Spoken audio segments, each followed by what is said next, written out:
मेरी बहन जबरदस्ती मुझे अपने पति के साथ सुलाकर खुद सारी रात बाहर रहती। एक रात मेरे जीजू को पता चला कि मैं उसकी पत्नी नहीं बल्कि साली हूँ।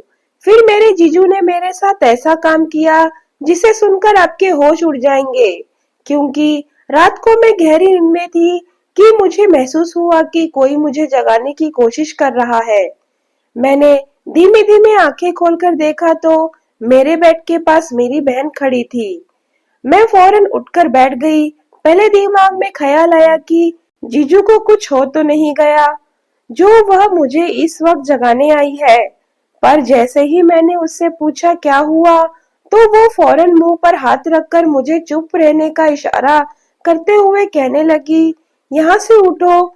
मुझे हैरत हुई कि वह रात को मुझे जगाने क्यों आई है और मुझे खामोश रहने को क्यों कह रही है। फिर कुछ दिन पहले सुनी हुई खबर की तरफ मेरा ख्याल गया। मुझे लगा कि शायद घर में कोई घुस आया है, इसलिए वह ऐसा कर रही है। मैंने इशारे से पूछा क्या बात है, तो उसने जो बात मुझे कही वो मुझे परेशान करने के लिए काफी थी।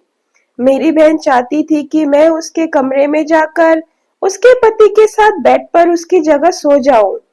मैंने उससे पूछा, ऐसा क्यों चाहती हो और मैं तुम्हारे पति के साथ कैसे सो सकती हूँ? लेकिन वह जिद कर रही थी कि मैं 1 घंटे के लिए वहां रुक जाऊं और जब वह वापस आएगी तो फिर मैं वहां से आ जाऊंगी। किसी को पता नहीं चलेगा, जबकि मुझे डर था कि जीजू को पता चल जाएगा तो एक दिन हम दोनों बहनों को घर से निकाल देंगे और किसी मर्द के साथ उसकी पत्नी की जगह मैं कैसे सो सकती थी। लेकिन मेरी बहन मिन्नत कर रही थी। उसका मुझ पर बहुत बड़ा एहसान था, इसलिए मैं चुपचाप उसकी बात मान गई और उसके कमरे में जाकर बेड के कोने पर सो गई। सुबह होने से पहले ही मेरी बहन वापस आई, मुझे जगाया और अपने कमरे में जाने को कहा। मैं अपने कमरे में आ गई, लेकिन मेरा दिमाग अपनी बहन की इस हरकत पर था कि रात को उसने मुझे क्यों भेजा और खुद कहाँ गई थी। सुबह नाश्ते के लिए उठी तो जीजू घर ही थे और उनके इस अंदाज से महसूस हो रहा था कि उन्हें कुछ मालूम ही नहीं है। मुझे इंतजार था कि जीजू घर से जाए तो मैं बहन से पूछूंगी कि ये सब क्या है।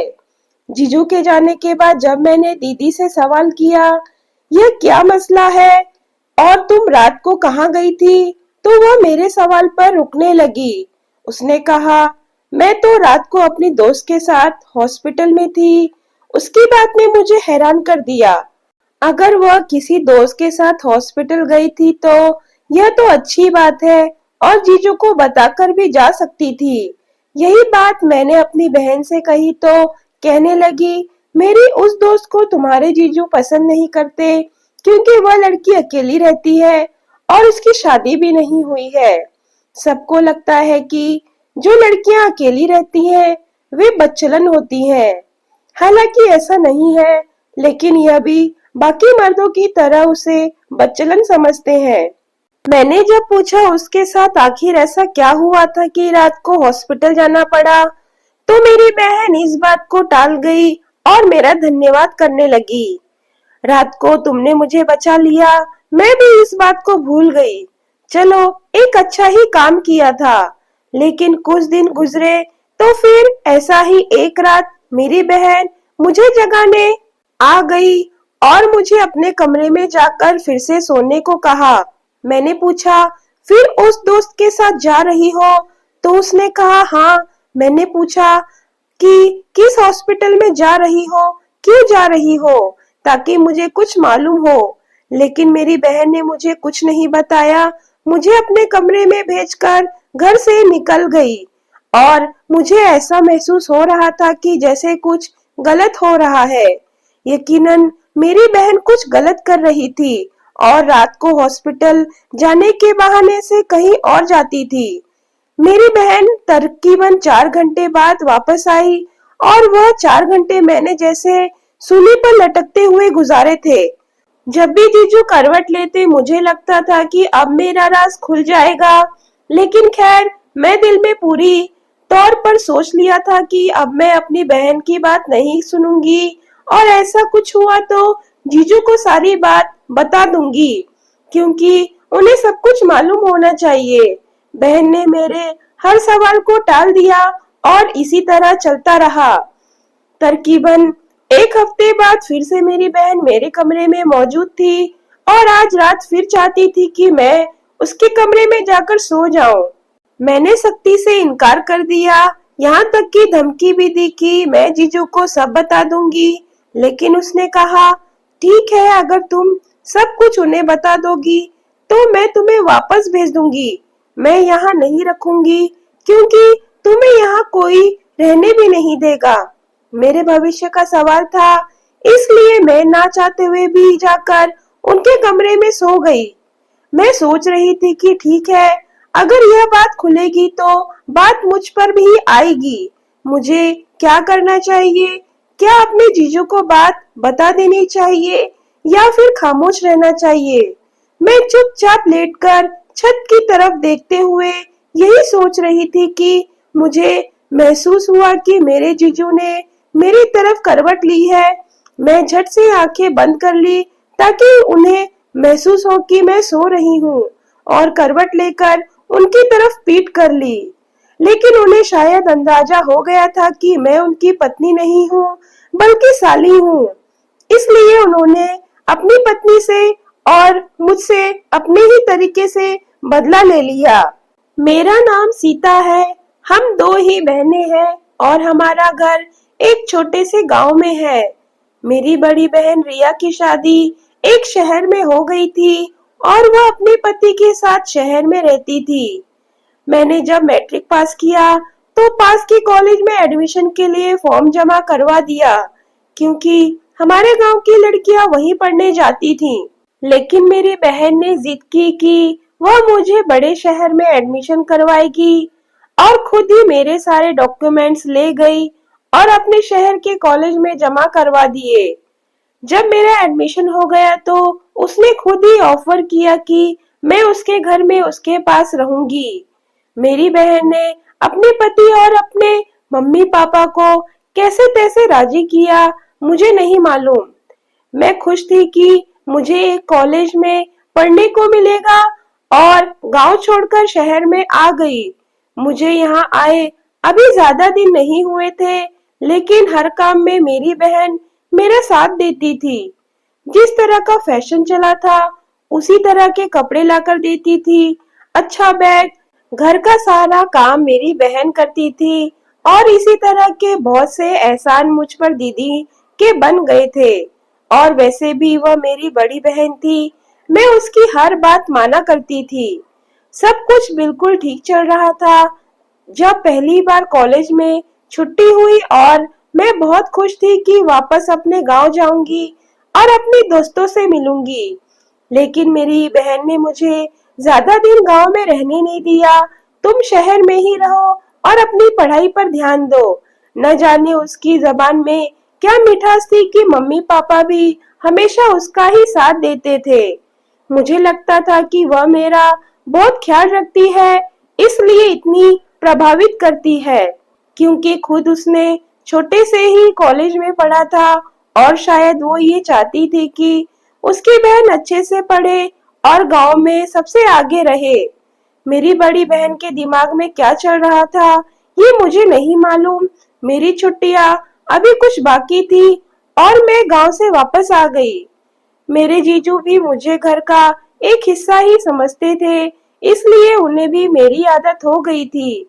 वह भी मेरे वापस आने से बहुत खुश थे। जिस दिन मैं गांव से वापस आई उसी दिन थकान की वजह से मैं जल्दी सो गई।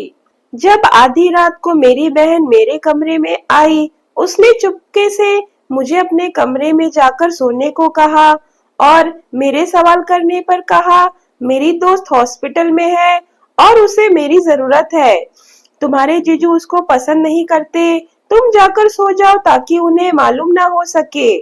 मैं इस बात पर खामोश हो गई और इस पर ज्यादा सोचा नहीं, लेकिन मुझे क्या मालूम था कि एक बार उसकी बात मानकर मैंने अपने लिए क्या मुश्किल खड़ी कर ली है और यह चीज मेरे ऊपर क्या क्या मुसीबत लाएगी। ये सच्चाई मुझे मालूम नहीं थी। इस बात को एक हफ्ते ही गुजरे थे कि दोबारा से मेरी बहन ने मुझे कमरे में जाकर सोने को कहा। मैंने तो बहुत बहस कर चुकी थी, लेकिन आखिरकार मुझे उसकी बात माननी ही पड़ी। और जब 2 से 3 बार यही आदत रही, तो मैं भी अब बहस करना छोड़ चुकी थी। जब भी वो मुझे जगाती, खामोशी से उसके कमरे में जाकर मैं सो जाती। लेकिन एक दिन मुझे ऐसा महसूस हुआ जैसे मेरे जीजू जग रहे हैं और उन्हें मालूम है कि बिस्तर में उनके साथ उनकी पत्नी नहीं, बल्कि साली है। मुझे डर लगा और मैं सोच रही थी कि अगर उन्होंने मुझे सवाल कर लिया तो फिर क्या होगा। न जाने कैसे कुछ घंटे गुजारे, मेरी बहन वापस आ गई। दूसरे दिन सुबह दीदी को बताया कि मुझे लगता है कि रात को जीजू जग रहे थे और उन्हें सब कुछ मालूम है। लेकिन मेरी बहन कहने लगी, नहीं, उन्हें कुछ मालूम नहीं है। अगर मालूम होता तो यकीनन वो मुझसे सवाल करते या तुमसे सवाल करते। तुम डरो मत। मुझे उसकी तसल्ली से बिल्कुल भी सुकून नहीं आ रहा था। अब तो मेरा कॉलेज भी शुरू हो गया था और यह सिलसिला भी जारी था। मेरी बहन पहले हफ्ते में एक बार जाया करती थी और अब तो हर 2 दिन बाद जाया करती थी। मेरी बहन मुझे कभी नहीं बताती थी कि वह कहाँ जाती है और इस सवाल को सख्ती से टाल देती थी।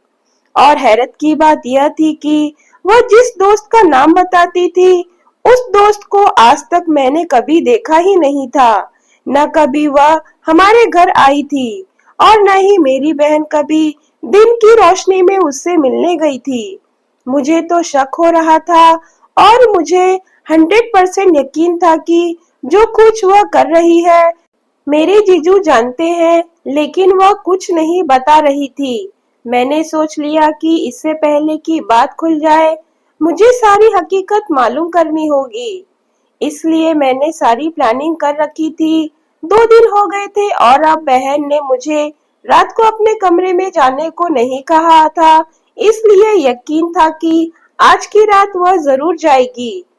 जब रात को बहन ने जगाया तो मैं चुपचाप उसके कमरे में जाकर बिस्तर पर लेट गई। और बहन ने जब देखा कि मैं लेट गई हूँ, तो वह घर से निकल गई। लेकिन मैंने पहले से प्लानिंग कर रखी थी कि इसलिए फौरन बिस्तर को अपना शरीर बनाया और दबे कदमों से उसके पीछे पीछे घर से निकल गई। मुझे इस चक्कर में डर भी लग रहा था, लेकिन मुझे सच्चाई का पता लगाना था। मुझे नहीं मालूम था कि इसका अंजाम क्या होगा, लेकिन जहां मेरी बहन जा रही थी, मैं उसके पीछे जा रही थी। मुझे इस बात की भी चिंता थी कि मेरे जीजू जाग जाएंगे तो फिर क्या होगा, क्योंकि मुझे पहले से ही यकीन था कि वह सब कुछ जानते हैं। गली में बहुत अंधेरा था और मैं बहन के दबे पांव पीछे पीछे चली जा रही थी। मैंने काली चादर ले रखी थी और अंधेरे का ही हिस्सा मालूम हो रही थी। मैं बहुत ज्यादा डरपोक थी, दिल में बहुत डर रही थी, लेकिन मेरी बहन बगैर किसी डर और खौफ के आगे जा रही थी। मुझे यूं लगता था जैसे उसे एहसास हो रहा था कि कोई उसके पीछे आ रहा है, क्योंकि वह थोड़ी दूर के बाद रुक रुक कर पीछे देख लेती थी। लेकिन मैं अंधेरे में काली चादर लेकर चल रही थी, इसलिए शायद उसे नजर नहीं आई। मैंने देखा कि मेन रोड पर मेरी बहन एक गाड़ी में बैठकर चली गई। अंधेरे की वजह से गाड़ी का नंबर भी न देख सकी। और हैरत की बात यह थी कि गाड़ी की हेडलाइट वगैरह भी ऑन नहीं थी और गाड़ी भी काले रंग की थी। इससे मुझे कुछ मालूम ही नहीं हो सका कि वह कैसी गाड़ी है, उसका क्या नंबर है। मेरे पास अब कोई रास्ता नहीं था, इसलिए मुझे वापस आना पड़ा। मैं खामोशी से अपनी बहन के कमरे में आ गई और उसकी जगह जाकर लेट गई। लेकिन मुझे इस रात यकीन था कि मेरे जीजू जग रहे हैं, लेकिन उन्होंने मुझसे कोई सवाल नहीं किया और ना ही कोई आवाज पैदा की। बिल्कुल खामोशी से लेटी रही। फिर 3 घंटे बाद रिया वापस आई और उसने मुझे खामोशी से इशारा किया और हमेशा की तरह मैं उठकर अपने कमरे में चली गई। वह अपनी जगह पर लेट गई, लेकिन मैंने सोच लिया था कि आज सुबह अपनी बहन से फिर सवाल करूंगी कि वो कहाँ जाती है।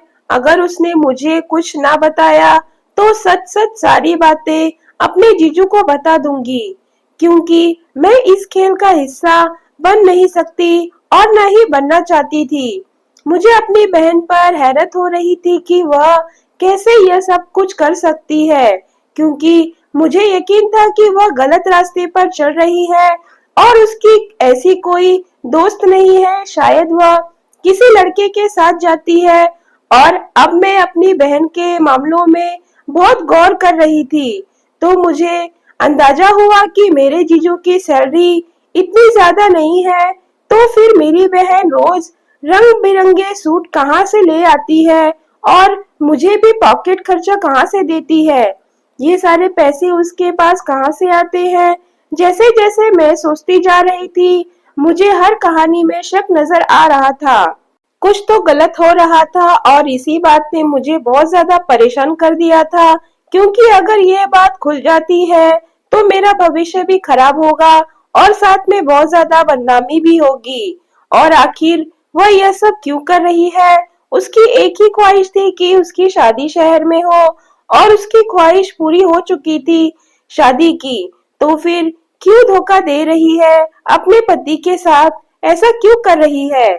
मेरे मन में बहुत सवाल थे, लेकिन मेरे पास जवाब नहीं था। जवाब मेरी बहन के पास थे, जो मुझे बिल्कुल जवाब नहीं देना चाहती थी। मुझे उससे हर सवाल का जवाब चाहिए था। इसलिए मैंने दूसरे दिन सुबह कॉलेज से छुट्टी कर ली और जीजू के ऑफिस जाने के बाद अपनी बहन से सवाल किया, तुम कहाँ जाती हो और किसके साथ जाती हो। मैंने उससे कहा, मुझे सब कुछ सच सच बता दो, क्योंकि मैं जानती हूँ कि तुम किसी गलत रास्ते पर चल निकली हो और कल रात में ही तुम्हारा पीछा कर रही थी। अब भी अगर तुमने मुझे सच न बताया तो मैं तुम्हारे पति को सब कुछ बता दूंगी। मेरी बात सुनकर कुछ डर तो मेरी बहन परेशान में आई, लेकिन फिर उसने कहा, अगर मैं किसी के साथ जाती हूँ तो यह मेरा मसला है। मैं तुम्हें यहाँ इसलिए लाई थी कि तुम मेरा साथ दे सको। मेरा और तुम्हारा चेहरा एक जैसा है। अंधेरे में बिल्कुल समझ नहीं आएगा कि मैं कौन हूँ और तुम कौन हो। और तुम्हें यह सब कुछ करना ही होगा जब तक मैं चाहती हूँ। अगर तुम मना करोगी तो मेरे पास एक ही रास्ता है, मैं तुम्हें गांव वापस भेज दूंगी और माँ को यह बता दूंगी कि तुम्हारा जीजू से किसी किस्म का कोई रिश्ता था, इसलिए मैंने तुम्हें वापस भेजा है। इसके बाद ना तो तुम्हें मम्मी पापा आगे पढ़ाने देंगे और ना ही गांव में तुम्हारी कोई इज्जत होगी। उसकी इस बात ने मेरी आंखें खोल दी। अगर दीदी सच में ऐसा कर देगी तो मैं किसी को मुंह दिखाने के लायक नहीं रहूंगी। लेकिन मुझे अपनी बहन की खुदगर्जी पर अफसोस भी हो रहा था। उसी वक्त तो रोते हुए मैं वहां से उठ गई, लेकिन अपने कमरे में जाकर सोचने लगी कि दीदी यह सब कुछ क्यों कर रही है। वह तो बहुत ही सीधी सादी लड़की थी। उसकी सारी जवानी मेरे सामने ही थी। उसने कभी कोई गलत रास्ता नहीं चुना था। हालांकि वह शहर में अकेले पढ़ने गई थी। उसने शहर से 3 महीने का कंप्यूटर कोर्स किया था। वो अकेली रहती थी, कभी भी उनके बारे में कोई गलत बात नहीं सुनी थी। तो अब वो शादीशुदा है, तो ऐसा काम क्यों कर रही है। वो गलत नहीं कर सकती, लेकिन आंखों देखा कभी छुटलाया नहीं जा सकता। मैं हर तरफ से फंस चुकी थी।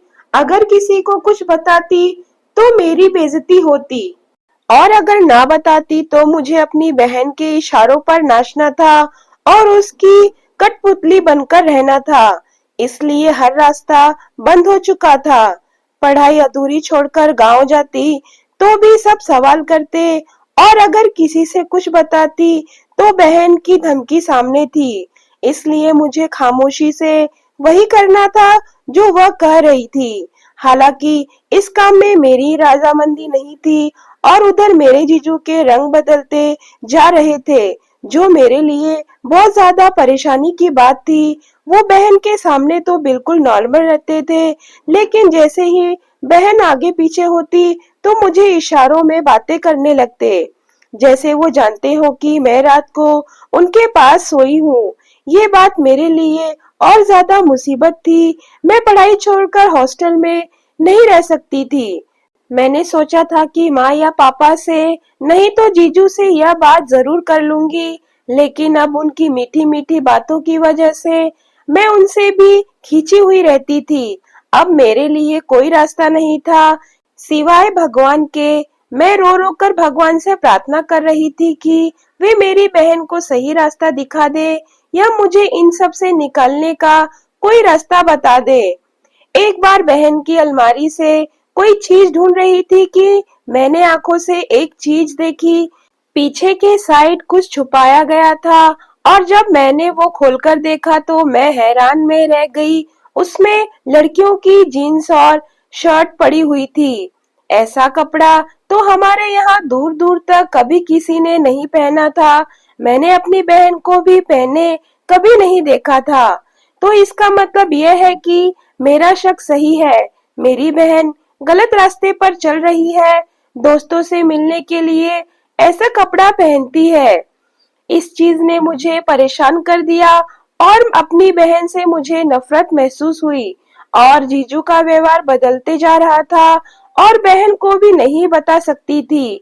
जो खुद किसी गलत रास्ते पर चल रही हो, वो मेरी क्या मदद करेगी? वो तो मुझे अपने पति के साथ ही मिलकर बदनाम कर देगी। और फिर एक दिन भगवान ने मेरी सुन ली। मुझे सारी हकीकत मालूम हो गई। मैं कॉलेज से वापस आई तो हमारे घर के सामने कुछ अजीब किस्म की भीड़ थी। मुझे किसी अनहोनी का आभास हुआ। मैं भीड़ को हटाते हुए जब अंदर पहुंची तो सामने का मंजर मुझे बहुत ही डरा देने वाला था। पुलिस वालों ने मेरे जीजू को पकड़ रखा था और मेरी बहन वहीं पर खड़ी थी, लेकिन कुछ भी नहीं बोल रही थी। मैंने पूछा, यह सब क्या हो रहा है? तो मेरी बहन ने फौरन मुझे पकड़कर अपने पीछे कर लिया और कहा, बिल्कुल खामोश रहो। मुझे लगता है कि मेरी बहन ने अपने पति को पकड़ा दिया है ताकि वो किसी और के साथ रंगरलिया मना सके। यही बात मैंने अपनी बहन से कही तो उसने मुझे खामोश रहने को कहा। मेरे जीजू चीखते रहे और पुलिस उनको पकड़कर ले गई।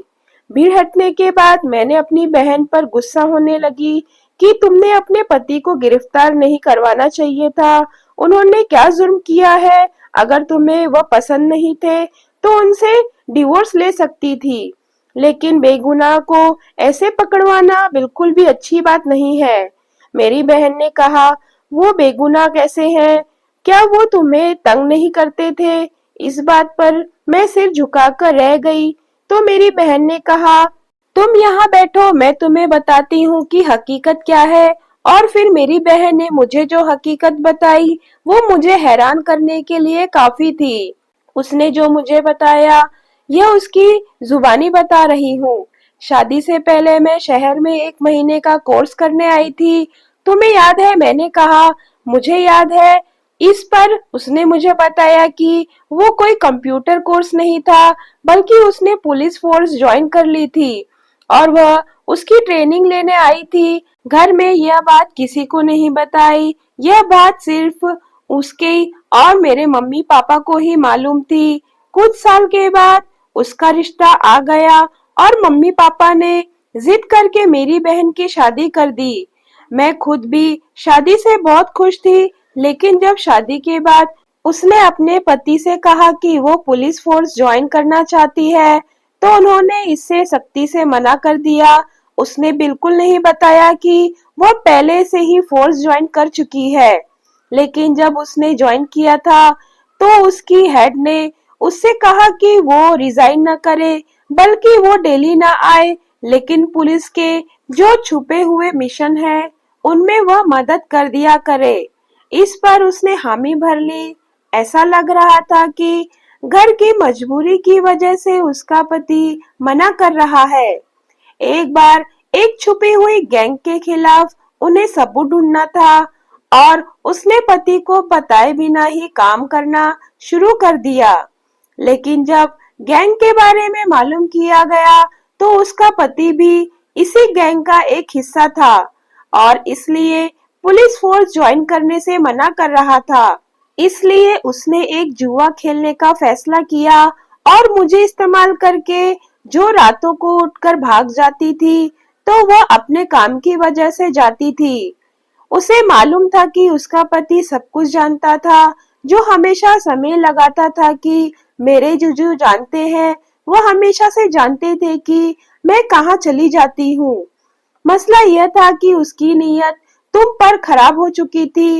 इस वजह से वह हम लोगों पर हाथ नहीं डाल रहा था और वह चाहता था कि उसके बंदे मुझे रंगे हाथों पकड़े और इस बात को बुनियाद बनाकर वो मुझे छोड़कर तुमसे शादी कर ले। लेकिन मैं उसके बंदों के हाथ कभी नहीं आई और मैं सब कुछ जानते हुए भी आंखें बंद करके बर्दाश्त कर रही थी, क्योंकि मुझे मालूम था कि इस वक्त जो हो रहा है वह एक जुआ है। और आज मैंने खुद उसकी गिरफ्तारी भी की है, क्योंकि मैं अपने पति को खो सकती हूँ लेकिन इस मुल्क के साथ गद्दारी नहीं कर सकती। मुझे अपनी सोच पर शर्मिंदगी होने लगी कि मैं अपनी बहन के बारे में क्या-क्या समझ बैठी थी। मैंने दीदी से माफी मांगी, उसने खुले दिल से मुझे माफ कर दिया। मेरी बहन ने अपने पति से डिवोर्स ले लिया और पुलिस फोर्स ज्वाइन कर लिया। हम अब भी इस शहर में रहते हैं, लेकिन मेरे सिर पर किसी जीजू का अब साया नहीं था और न ही मुझे डर सताता था कि मेरी बहन किसी गलत रास्ते पर चली गई है और मुझे इस्तेमाल करेगी, क्योंकि आंखों का देखा हमेशा सच नहीं होता। दोस्तों, अगर आपको मेरी वीडियो पसंद आए तो वीडियो को लाइक, शेयर और सब्सक्राइब करना ना भूलें और कमेंट बॉक्स में कमेंट जरूर करके बताएं कि आपको मेरी वीडियो कैसी लगी।